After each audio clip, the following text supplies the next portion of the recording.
Hello students, welcome to the Anand educators. So students, आपकी class 9 की new NCERT book आ चुकी है जिसका नाम है कावेरी। आज हम उसका चैप्टर 1 पढ़ने वाले हैं, how I taught my grandmother to read. इस चैप्टर की ऑथर है सुधा मूर्ति। इस चैप्टर में वो हमें बताती हैं कि कैसे उन्होंने अपनी ग्रैंड मदर को रीड और राइट करना सिखाया। तो चलिए मूव ऑन करते हैं नेक्स्ट स्लाइड की ओर। तो इस चैप्टर के स्टार्टिंग में देखिए आपको कुछ क्वेश्चंस दिए हुए हैं, तो हम उन क्वेश्चंस का आंसर करने की कोशिश करते हैं। Why is it important to learn how to read and write? तो ये क्वेश्चन पूछा गया है कि इम्पोर्टेंट क्यों है कि हमें रीड और राइट करना, कि हमको लिखना और पढ़ना, एजुकेटेड होना क्यों इम्पोर्टेंट है। ये चैप्टर ही इस पे बेस्ड है कि ये हमें बताता है कि हमें इम्पोर्टेंस क्या है एजुकेशन की हमारी लाइफ में। तो देखते हैं, it help us understand everything better.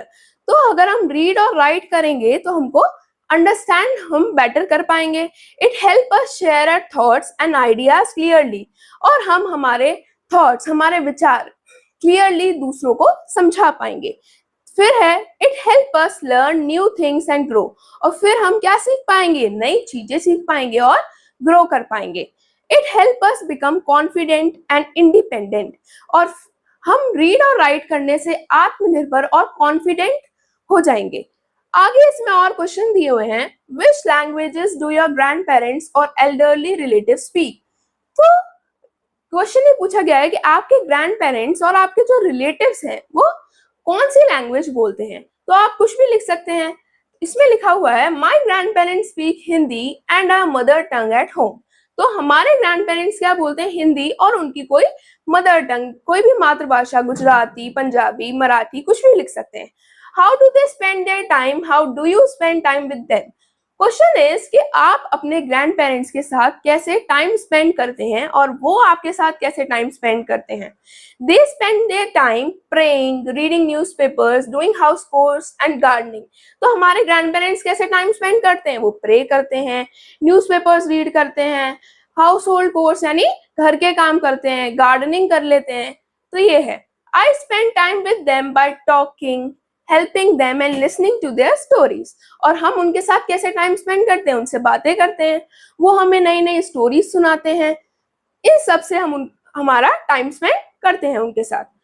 What is your favourite experience with them? तुम्हारा क्या फेवरेट एक्सपीरियंस है अपने ग्रैंड पेरेंट्स के साथ?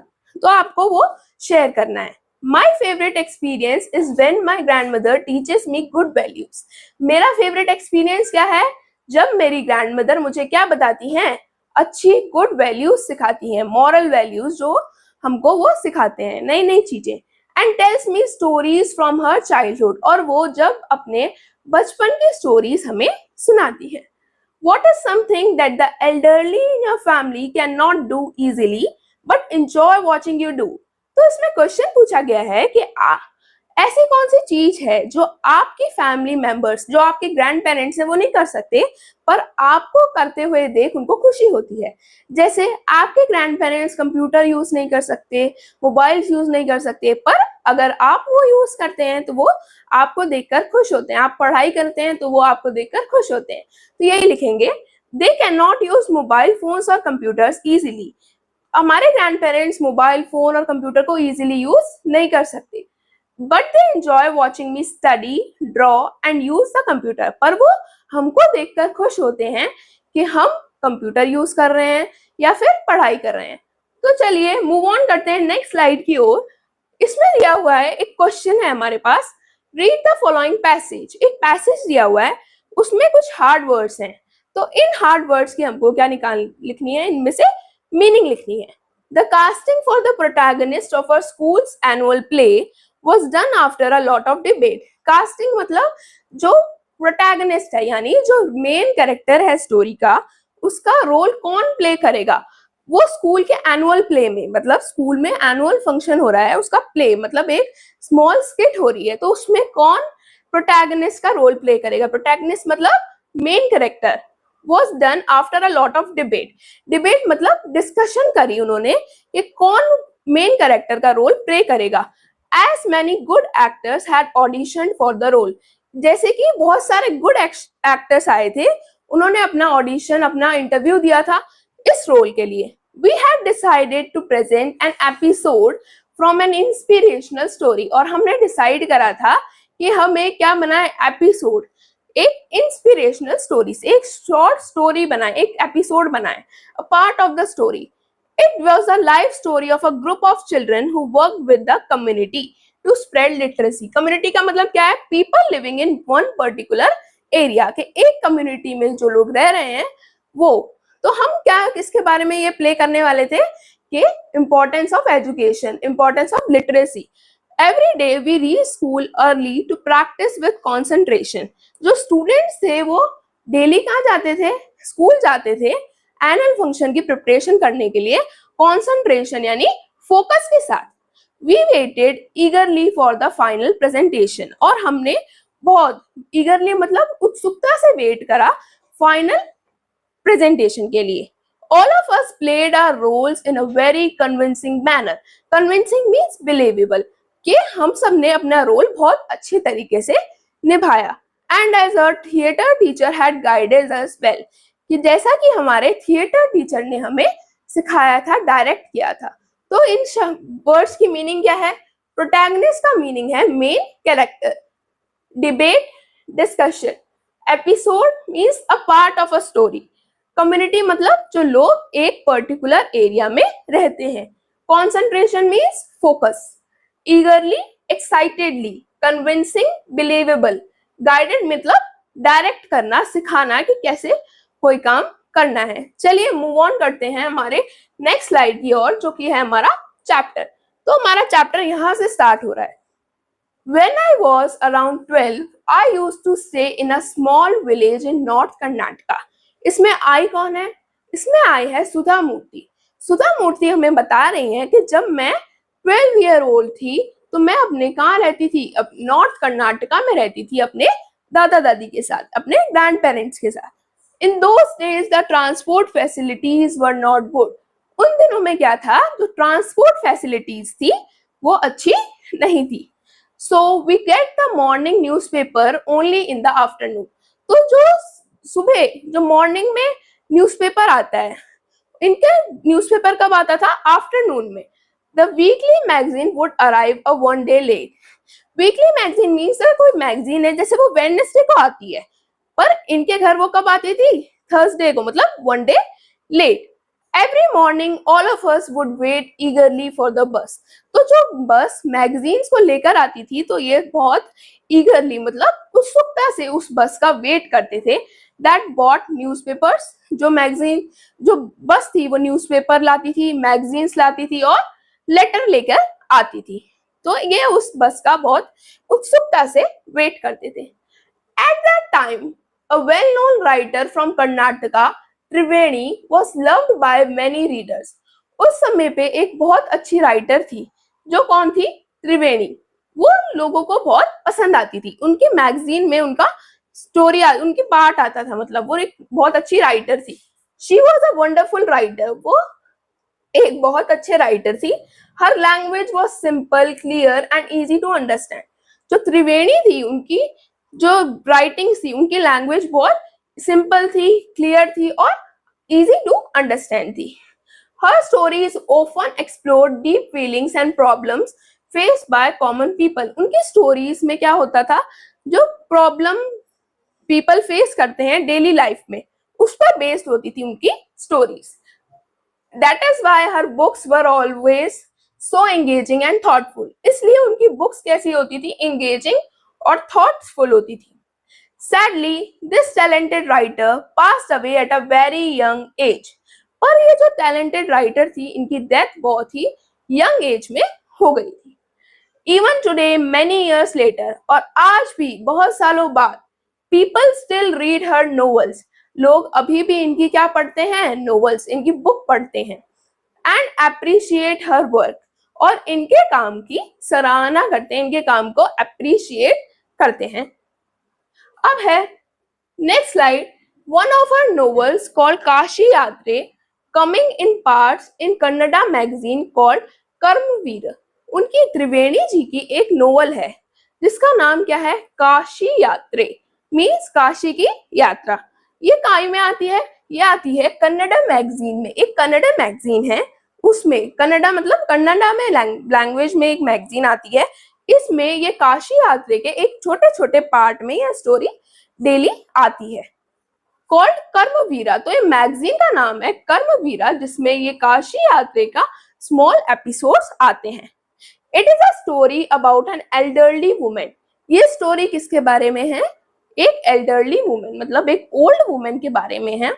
And her strong wish to visit Kashi और वाराणसी, और उसकी क्या है, बहुत इच्छा है। जो ओल्ड वुमेन है उनकी बहुत इच्छा है कहाँ जाने की, काशी जाने की और वाराणसी जाने की।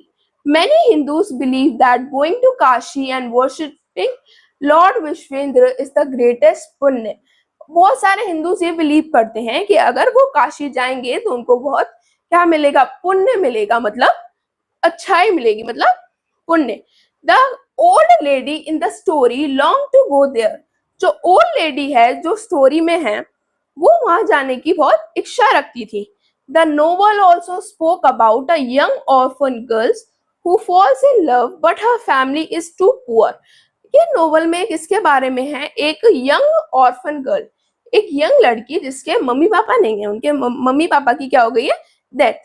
who falls in love, और जिसको किसी से प्यार हो जाता है पर उसकी फैमिली बहुत पुअर है, वो शादी नहीं कर पाती। तो ये जो ओल्ड वुमेन है वो उसकी शादी के लिए पैसे देती है, उसकी मैरिज को सपोर्ट करती है। In the end the old lady gives away all her savings. And में इस स्टोरी के क्या होता है, जो ओल्ड लेडी है वो पूरी की पूरी अपनी सेविंग्स उस लड़की की शादी में दे देती है। She decides that the happiness of orphan girl matters more than her own dream of visiting Kashi. वो ये डिसाइड करती हैं कि जो ऑर्फन गर्ल है उसकी मैरिज मोर इम्पोर्टेंट है उनके ड्रीम से। जो उनका ड्रीम क्या है, काशी विजिट करने के ड्रीम से ज्यादा जो ओल्ड गर्ल है उनकी, ऑर्फन गर्ल है उनकी शादी इम्पोर्टेंट है। She says seeing this child happy is greater worship of Lord Vishwendra than my journey to Kashi। Old women क्या कहती हैं कि इस बच्ची को खुश देखना ही मेरे लिए ज्यादा अच्छा है, लॉर्ड विश्वेंद्र भी इससे बहुत खुश होंगे कि मैं काशी जाऊं, उससे अच्छा है कि मैं इस लड़की की शादी करवा दूं। आगे है my grandmother Krishtakka never went to school. ये कौन बोल रही है, सुधा मूर्ति बोल रही है। सुधा मूर्ति की ग्रैंड मदर का नाम क्या है, कृष्ण टक्का। वो कभी स्कूल नहीं गई थी। So she could not read, वो इसलिए वो कभी रीड नहीं कर पाती थी।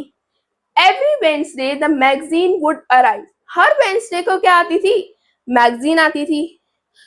तो I would read the next part of the story aloud to her.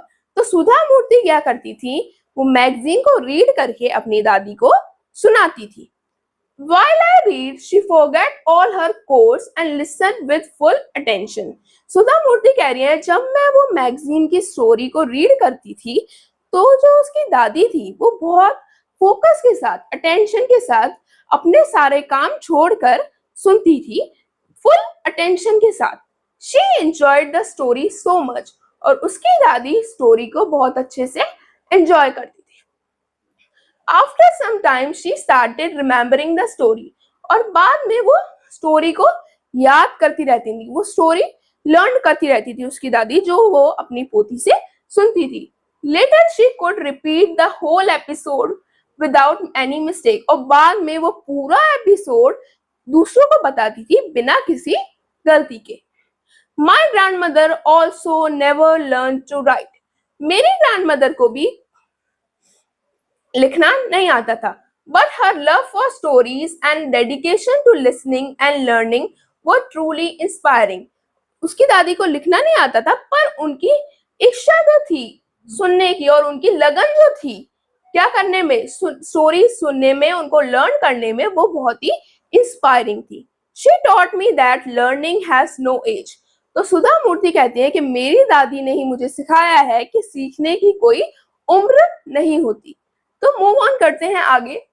After listening to the next part of Kashi Yatre, I would run to join my friends in the temple courtyard।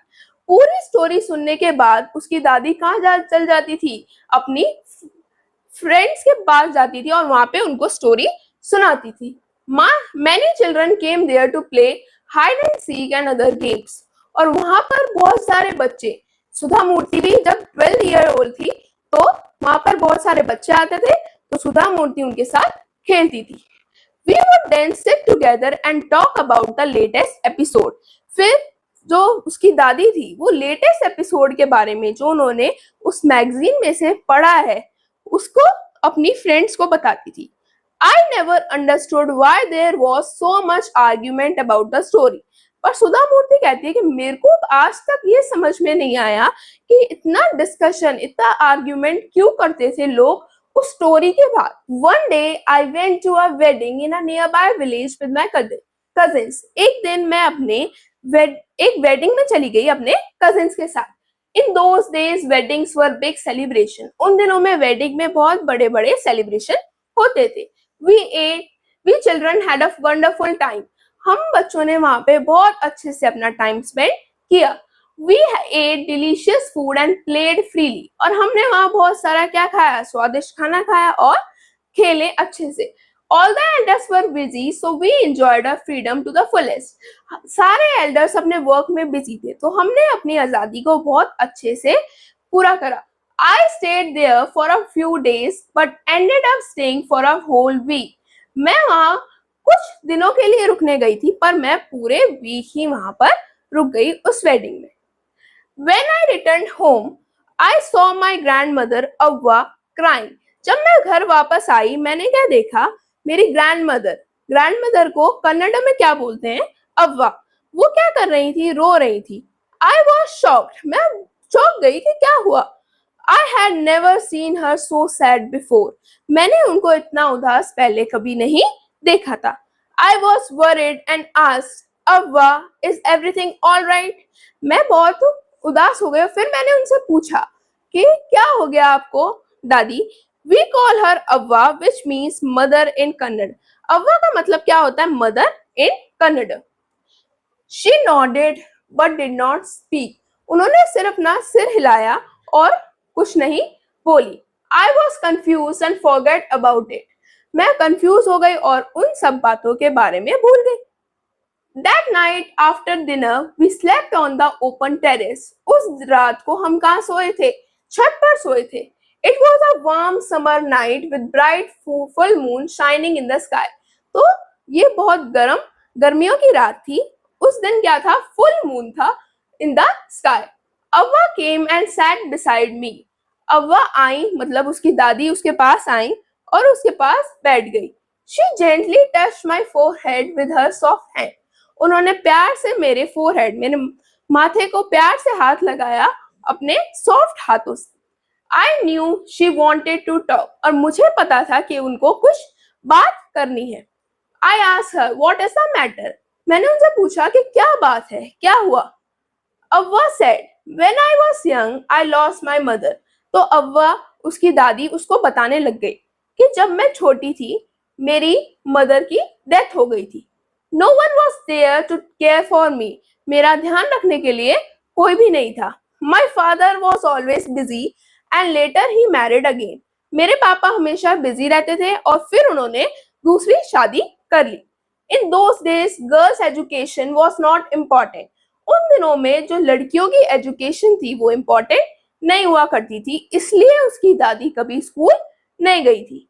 I got married at a very young age and had many responsibilities. मेरी शादी बहुत जल्दी हो गई थी, मतलब छोटी उम्र में ही उसकी दादी की शादी हो गई और फिर उनके ऊपर बहुत सारी रिस्पॉन्सिबिलिटी, जिम्मेदारियां आ गई। Later, I became a grandmother and found joy in cooking and feeding all of you. उसके बाद मैं क्या बन गई, तुम्हारी दादी बन गई और मेरे को उसी में खुशी होने लग गई, तुम्हारी केयर करने में और तुमको खिलाने में। Sometimes I wish I had studied. कई बार मैं ये सोचती हूँ कि काश मैं भी पढ़ी होती। So I made sure all my children and grandchildren went to school. तो मैं ये ध्यान रखती थी कि मेरे बच्चे और मेरे पोता पोती कहाँ जाएं, स्कूल जाएं और अच्छे से पढ़ाई करें। आगे बढ़ते हैं। आगे एक आपको इस पार्ट 1 स्टोरी का खत्म हो गया है, फिर आपको इसके बारे में कुछ क्वेश्चंस दिए हुए हैं, इनके आंसर करते हैं। Complete the cause and effect table given below based on the part 1 of the story. Part 1 पे बेस्ड है कॉज और इफेक्ट। कॉज क्या है, पहले पढ़ते हैं। Morning newspapers arrive late in the day and weekly magazine would come one day late. ये कारण है कि मॉर्निंग न्यूज़पेपर लेट आते थे और वीकली मैगजीन एक दिन लेट आती थी। इसका इफेक्ट क्या हुआ, narrator had to read the last episode aloud to her grandmother. फिर नरेटर को ही क्या करना पड़ता था, यानी सुधा मूर्ति ही अपनी दादी को पढ़कर सुनाती थी वो magazine. Once the magazine arrive, जैसे ही मैगजीन आ जाती थी सुधा मूर्ति अपनी दादी को पढ़कर सुनाती थी। The grandmother Krishtakka never went to school. Grandmother Krishtakka school नहीं गई कभी। क्या इफेक्ट हुआ इसका, कि वो पढ़ लिख नहीं पाती थी। She could not read, so she would listen to the narrator read the story to her. तो वो रीड नहीं कर पाती थी, तो वो अपनी पोती से ही स्टोरी सुनती थी। आगे है, she was deeply interested in story and discussed with her friend. जो उसकी दादी थी उनको बहुत इंटरेस्ट आता था स्टोरी में और वो अपनी फ्रेंड्स को भी वो स्टोरी सुनाती थी। तो इसका इफेक्ट क्या है, after hearing the next part of Kashi यात्रे she would join her friends and talk about it with them. तो नेक्स्ट पार्ट सुनते ही वो अपनी फ्रेंड्स के पास जाती थी और उनसे उनको वो स्टोरी सुनाती थी। The narrator went to a wedding for a week. फिर है, नरेटर एक बार कहाँ चली गई थी, मतलब सुधा मूर्ति एक वीक के लिए शादी में चली गई। पीछे से भी मैगजीन आई पर दादी पढ़ नहीं पाई, इसलिए वो उदास हो गई थी। तो ये है, she had a wonderful time there and enjoyed eating, playing and having the freedom as the elders were busy. तो नरेटर ने बहुत अच्छा टाइम स्पेंड करा, वहां पे एंजॉय करा, खाना, प्ले करना और अपनी आजादी को एंजॉय करा जब सारे एल्डर्स कामों में बिजी थे। आगे और क्वेश्चन दे गए हैं, who is I in this story. I कौन है स्टोरी में, नरेटर है जो कि सुधा मूर्ति है। A girl who love reading stories to her grandmother. एक ऐसी लड़की जिसको क्या पसंद है, 12 ईयर ओल्ड की लड़की जिसको क्या पसंद है, रीड करना स्टोरीज अपनी ग्रैंडमदर को। व्हाट इज क्या काशी यात्रे अबाउट। काशी यात्रे एक नोवेल है, ये किसके बारे में है। काशी यात्रे is a story about a old women. एक बूढ़ी औरत के बारे में है जिसकी बहुत इच्छा क्या थी, कहाँ जाने की, काशी जाने की और लॉर्ड विश्वेंद्र की पूजा करने की। अब है, why was अव्वा upset when the narrator returned from the wedding। तो अव्वा उदास क्यों थी जब नरेटर वेडिंग में से आई। अव्वा was upset because the story had some sad or worrying parts। क्योंकि स्टोरी में कुछ सैड पार्ट्स थे and the narrator was away। क्योंकि नरेटर कहाँ चली गई थी, वेडिंग में, तो पीछे से जो मैगजीन आई वो रीड नहीं कर पाई। So she could not hear the next episode। तो वो नेक्स्ट एपिसोड क्या था वो सुन नहीं पाई। आगे है, if you were the narrator how would you feel about reading stories to your grandmother. अगर आप नरेटर की जगह होते तो आपको कैसा लगता अपनी दादी के से को स्टोरी सुनाना। I would feel happy and proud because my grandmother love listening to stories. तो मेरे को कैसा लगता, खुशी होती मेरे को और प्राउड फील होता कि मैं अपनी ग्रैंडमदर को स्टोरीज सुना रही हूँ। It brings us closure. इससे हमारे बीच में क्या बॉन्डिंग अच्छी होती and I can make her happy. और इनसे उसकी दादी क्या हो जाती, बहुत खुश हो जाती। अब है, नेक्स्ट स्लाइड पे मूव ऑन करते हैं। अब ये पार्ट 2 स्टार्ट हो गया है स्टोरी का। I couldn't understand why my 62-year-old grandmother was sharing her life story with me in the middle of the night। तो सुधा मूर्ति कह रही हैं कि मैं बहुत कंफ्यूज थी कि दादी मेरे को अपनी स्टोरी क्यों सुना रही हैं इतनी रात को। She was talking about her 12-year-old self। तो जब उसकी दादी खुद 12 साल की थी तब की बात वो मुझे क्यों बता रही हैं जब मैं 12 साल की हूँ। But I knew she loved me immensely। तो मेरे को पता था पर वो मेरे से बहुत ज्यादा प्यार करती है। And must have some reason। तो इसका कोई कारण होगा। I looked at her face, she looked unhappy and her eyes were filled with tears. मैंने उनके फेस की तरफ देखा, वो कैसी लग रही थी, उदास, अनहैप्पी, सैड लग रही थी उसकी दादी, और उनकी आंखों में क्या थे, आंसू. She was usually a smiling and cheerful person. तो सुधा मूर्ति कह रही है कि मेरी दादी तो बहुत cheerful, बहुत खुश मिजाज हैं, पर आज पता नहीं वो क्यों रो रही हैं. Even today I cannot forget the worried look on her face. आज भी मुझे ये मैं भूली नहीं हूँ कि जो उनके फेस पर worried look था. I moved closer and held her hand. फिर मैं उनके पास गई और मैंने उनका हाथ पकड़ लिया. Avva, please don't cry, what is the matter, can I help you in any way. तो सुधा मूर्ति ने अपनी दादी से बोला कि दादी क्या बात है, आप क्यों रो रहे हो, क्या मैं आपकी कुछ मदद कर सकती हूँ. Avva said yes I need your help. तो फिर उसकी दादी ने बोला हाँ मुझे तुम्हारी मदद चाहिए. You know when you were away Kashi यात्रे केम एज यूजुअल. तुमको पता है जैसे जब तुम दूर थी तो काशी यात्रे तो एज यूजुअल आती थी, हर वीक आती थी. आई ओपन द मैगजीन, मैंने मैगजीन को खोला. And saw the picture with the story, और पिक्चर देखी, स्टोरी के साथ स्टोरी लिखी हुई थी, साइड में पिक्चर थी. मैंने पिक्चर को देखा, फिर मैंने उस पर अपने हैंड से टच करा, पर फिर भी मुझे कुछ समझ नहीं आया. But I could not understand a single word, पर मेरे को एक वर्ड भी समझ नहीं आया. I tried many times to read it, मैंने कई बार उसको रीड करने की कोशिश करी. I even trace my fingers over letters wishing I could read them. मैंने अपने फिंगर्स को भी उसके ऊपर लेटर्स के ऊपर टच करके देखा, ये चाहते हुए कि मैं उनको रीड कर पाऊं. I knew it was not possible, मुझे पता था ये पॉसिबल नहीं था. If only I had studied well, अगर मैं अच्छे से पढ़ी होती तो मैं क्या पता इन वर्ड्स को, इस मैगजीन को रीड कर पाती.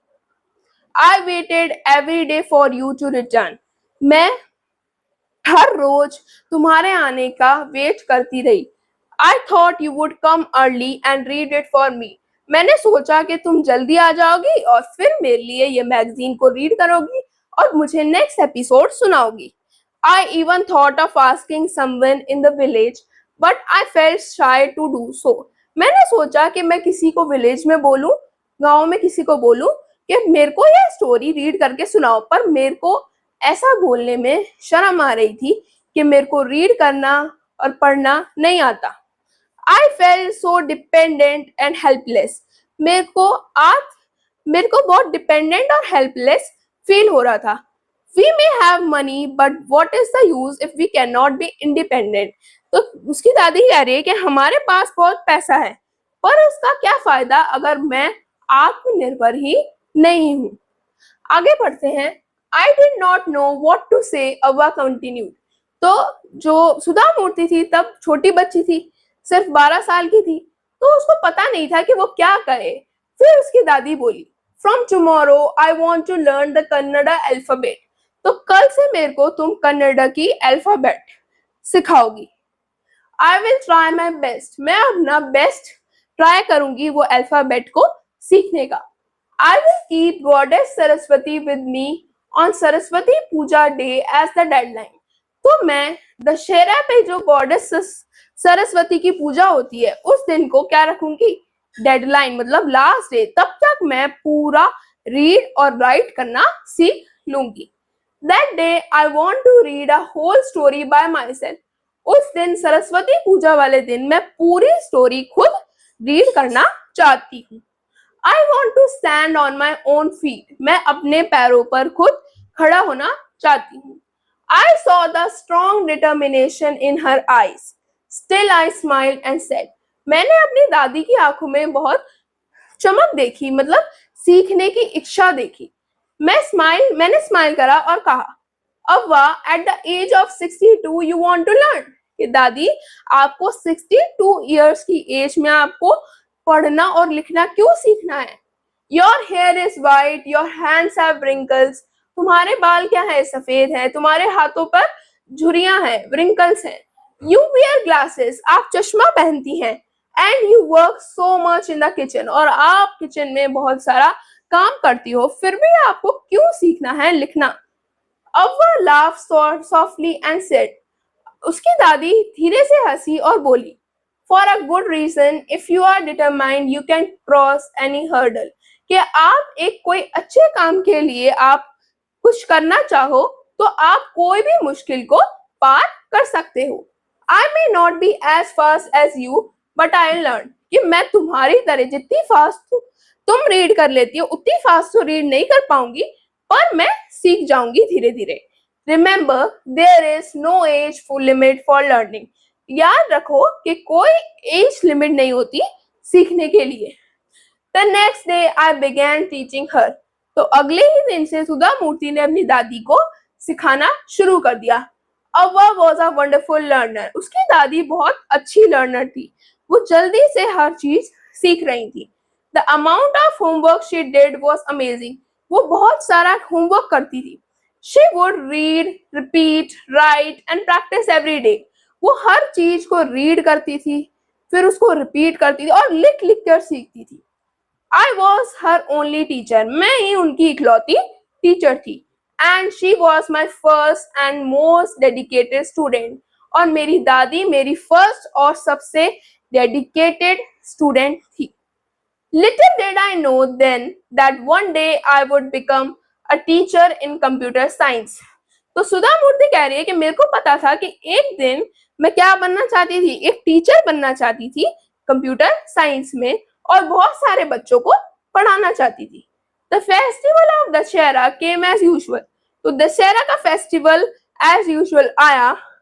आई secretly bought the novel Kashi Yatre which was now published in the book form, तो मैं सीक्रेटली एक नोवेल ले आई काशी यात्रे जो उसकी दादी पढ़ती थी as a book from as a gift for her grandmother.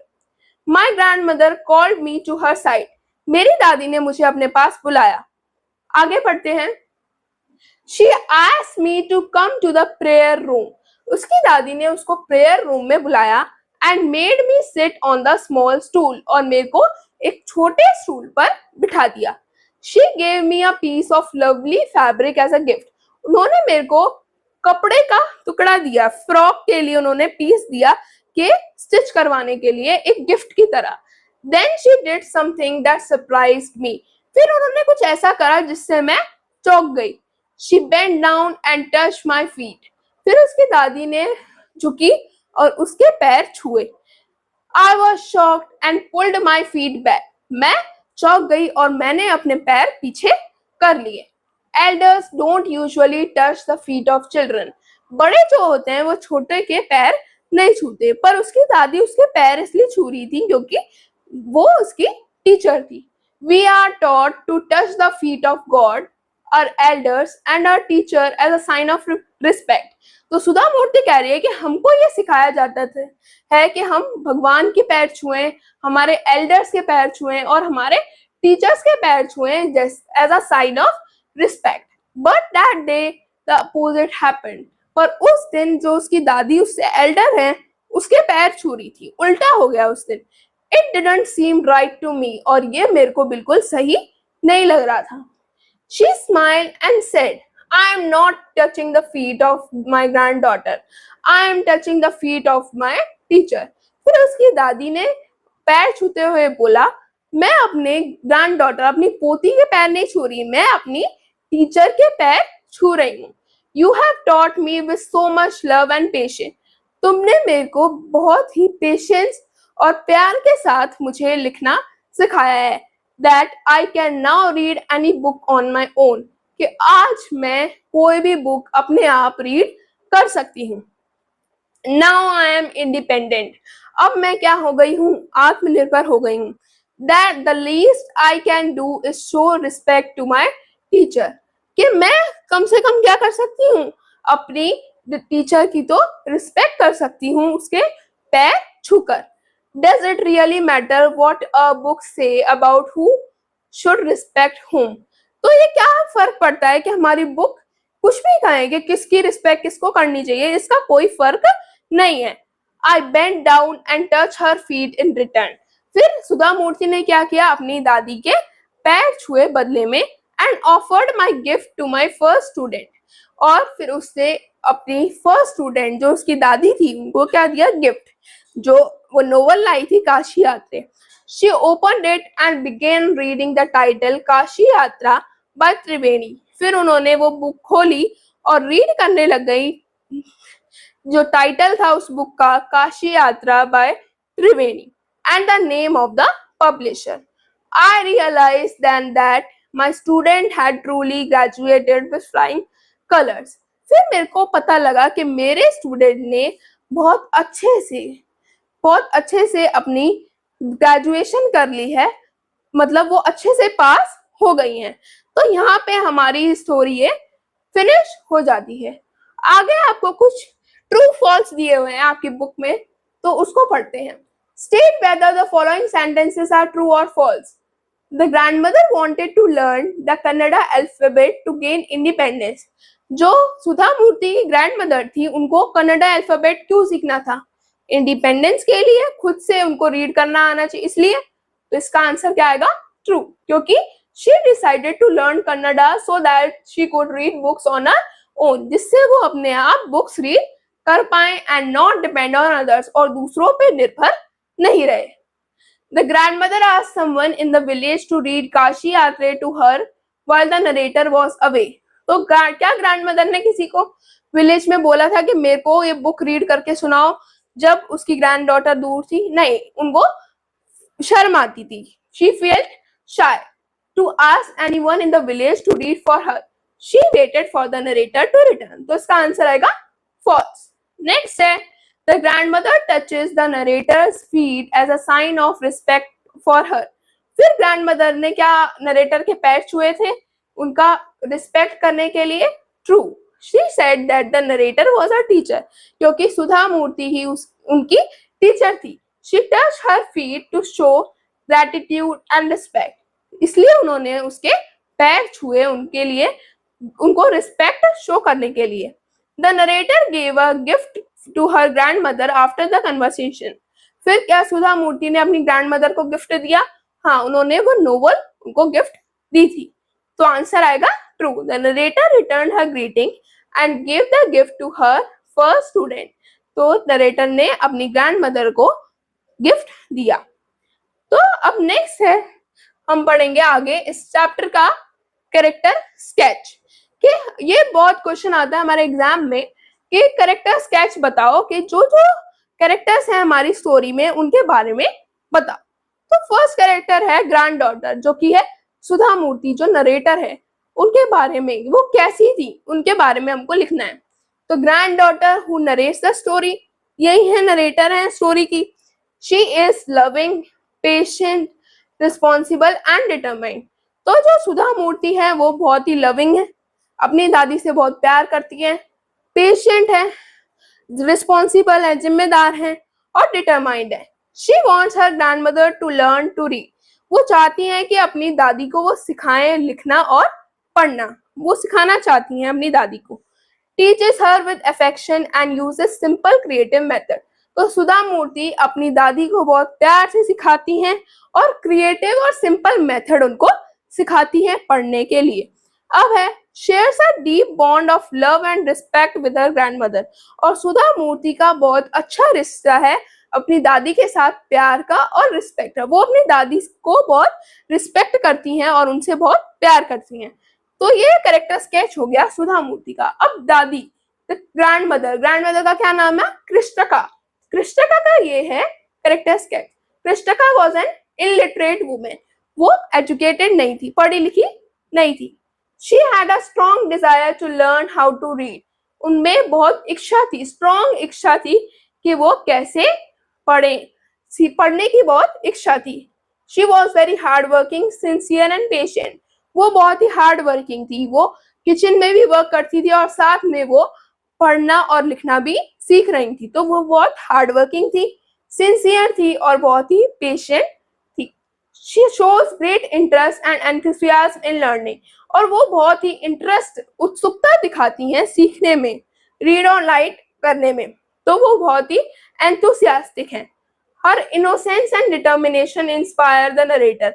और उनकी जो इनोसेंस है और जो डिटर्मिनेशन है क्या करने की, रीड और राइट करने की, जिससे कौन इंस्पायर होती है, सुधा मूर्ति, कि पढ़ने की कोई उम्र नहीं होती, learning has no as.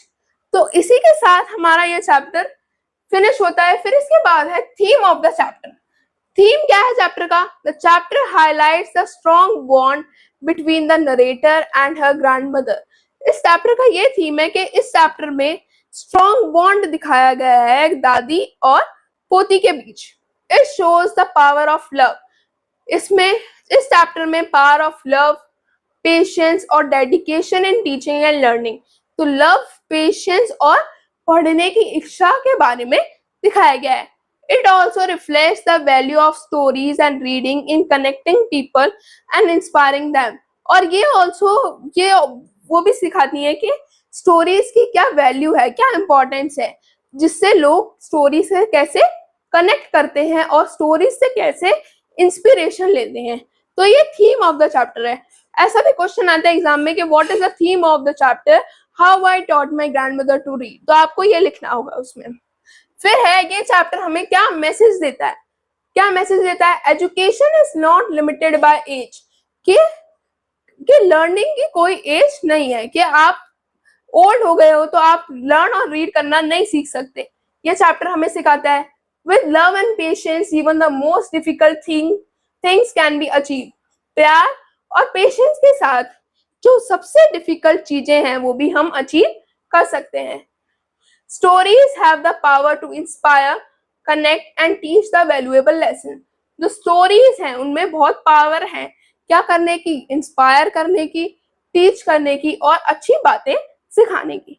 The bond between generation can lead to beautiful learning experience. जो बॉन्ड है उसकी दादी और पोती का वो बहुत ही अच्छा है स्टोरी में, उसके बारे में, जिससे वो एक ब्यूटीफुल लर्निंग एक्सपीरियंस ले पाई, मतलब अच्छे से वो अपनी दादी को सिखा पाई। अब है इस चैप्टर के इंपॉर्टेंट वर्ड मीनिंग्स, तो हम एक बार वर्ड मीनिंग्स को पढ़ लेते हैं। प्रोटैगनिस्ट, प्रोटैगनिस्ट मतलब क्या होता है? मेन कैरेक्टर कौन है स्टोरी का। तो ये स्टोरी जो हमने पढ़ी इसका मेन कैरेक्टर कौन है? उसकी दादी, तो ये मेन कैरेक्टर होगा। डिबेट, डिबेट का मतलब क्या होता है? A serious discussion about a topic, एक टॉपिक के बारे में बहुत serious discussion is debate. Episode मतलब एक पार्ट स्टोरी का। अब है कम्युनिटी, कम्युनिटी मतलब people living in one particular area, एक पर्टिकुलर एरिया में रह रहे लोग मेक्स अ कम्युनिटी। अब है कॉन्सेंट्रेशन मतलब फोकस, फोकस के साथ उसकी दादी पढ़ती थी तो focus. The ability to focus on something, कि किसी चीज पर फोकस रखना। ईगरली, ईगरली मतलब excited and enthusiastic way, in excited and enthusiastic way. Convincing मतलब able to make someone believable और एग्री, बिलीवेबल, कन्विंसिंग मतलब क्या होता है? बिलीवेबल। गाइडेड, गाइडेड मतलब to show the right path. Ardent, ardent मतलब नीड और having a strong and sincere desire, मतलब उसकी दादी की अर्डेंट डिजायर थी टू लर्न टू रीड, तो मतलब स्ट्रॉन्ग डिजायर, बहुत ज्यादा इच्छा। पुण्य, पुण्य मतलब मेरिट और वैल्यू या रिलीजियस मेरिट, मतलब कोई अच्छे काम करना, इस पुण्य। तो इसी के साथ हमारा ये चैप्टर फिनिश होता है।